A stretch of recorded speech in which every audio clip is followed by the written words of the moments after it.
You're lying in bed, safe beneath warm sheets, yet something gnaws at you, not fear, not pain, just a quiet erosion of aliveness.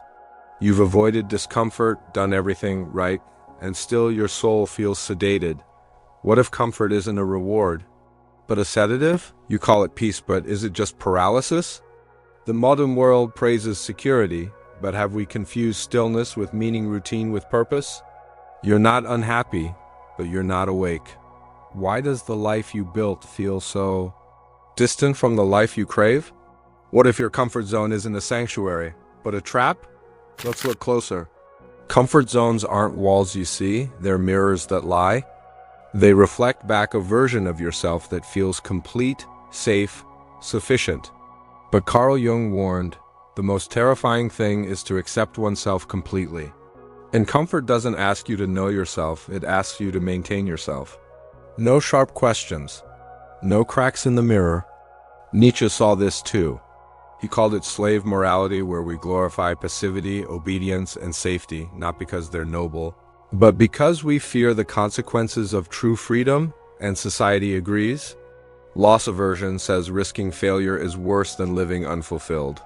And you still safe begin to feel the quiet erosion of meaning, of urgency, of your very aliveness.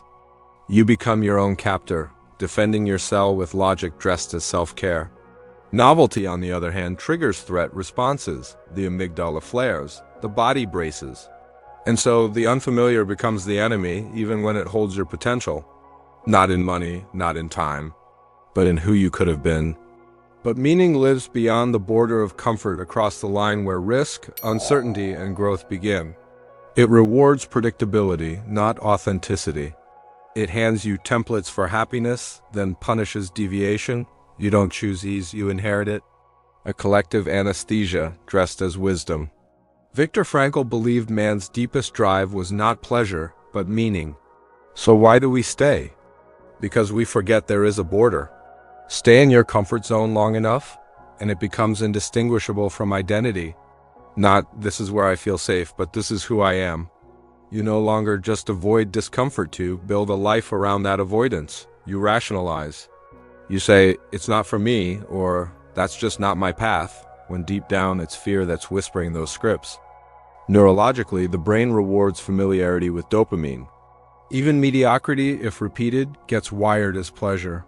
Cognitive biases reinforce this trap. Status quo bias tells you what is must be what's right. But outside your bubble, something shifts. The world moves, others stretch, stumble, rise. That's the great irony. The longer you protect your comfort, the more it costs you. It starts with a quiet refusal. Not a loud declaration, not a motivational chant, but a whisper inside that says, what if I'm wrong about who I think I am? Fear says, this will hurt, but rarely adds, and it will set you free. Frankl saw meaning not in comfort, but in tension, the pull between what you are and what you must become. These men weren't chasing pleasure. They were running headfirst into responsibility, transformation, becoming. You are not a conclusion, you are becoming.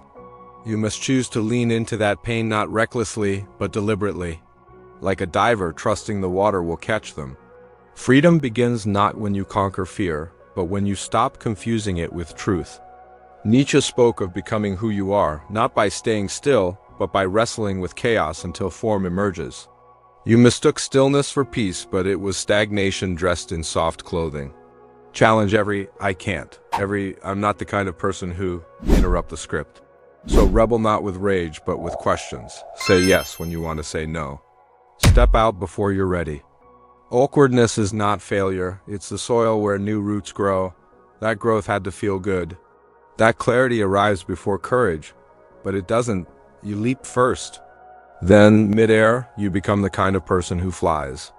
You are not here to live someone else's pattern. Start small. Comfort is not your friend. It's your sedative. Wake up. Here it is, the truth you've always sensed but couldn't name. The comfort zone was never a safe place. It was a coffin padded with convenience, lined with routines, and sealed with fear. That friction, that heat, that trembling uncertainty. It's not danger, it's birth. Real aliveness begins at the border of your identity, where what you think you are collides with who you might become. It's pacing outside your comfort zone, asking if you'll dare to meet it. You risk never truly living, the greatest lie you were told. So go step beyond the known, tear the veil. Your future isn't waiting behind a locked door. Because if you don't risk discomfort,